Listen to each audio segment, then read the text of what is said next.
Hi, I'm Jalen Jones. I'm Jacob Williamson. I'm Reece Bishop. I'm Kevin Herman. And we all read the article, What Leaders Really Do.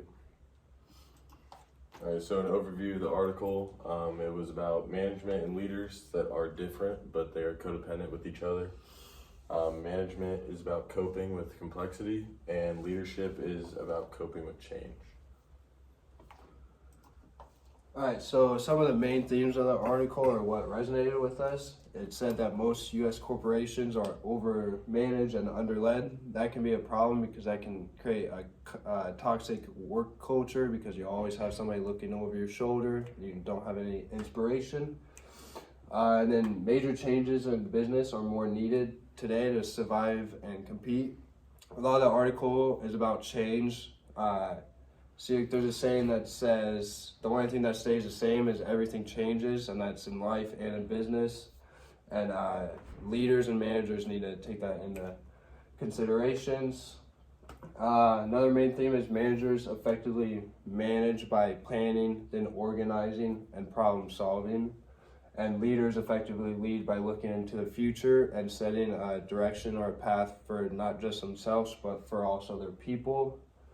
Another main theme is dynamic businesses. The unexpected is a normal. So leaders always have to look, because everything's going to change, so they got to brace for that. And effective leaders align their people into the vision, like I said, but they don't organize them. That kind of goes back to the over management if you organize your people. And motivation and inspiration drive people to do better, and it makes them more inspirational in their work. So there were three main parts that we disagreed with. The first one is leadership and management need to be separate. We disagreed with this because they are separate in their own way, but at the same time you need at least one person that's going to be able to do both, be a leader and manage its own people. You cannot be successful with just leadership or management, so that's why we're saying one person needs to have both of them. The second thing we disagreed with was major changes are necessary in order to survive and compete. And in the text it said that doing what you did yesterday 5% better is not good enough. We disagreed with that because whatever you're doing in your business, as long as you're moving in a positive direction, that's an improvement and that's going to be good enough and it's going to make your company successful. And we also put this little thing in here that says Rome was not built in a day, because it relates to this, that you don't have to do crazy things to have your business be successful. And the last thing we disagreed with was most corporations do not need to consider long-term planning. We disagreed with this because you definitely should see what you want in the future and plan out what you want instead of just going day by day and not having a vision of what you want in the future. So that's another thing why we disagreed with it. So some of this stuff is applicable today. First of all, coping with change. Some new technology advances and great competition have made the workplace more volatile. So there's more competition around you, and so you have to adapt to those changes.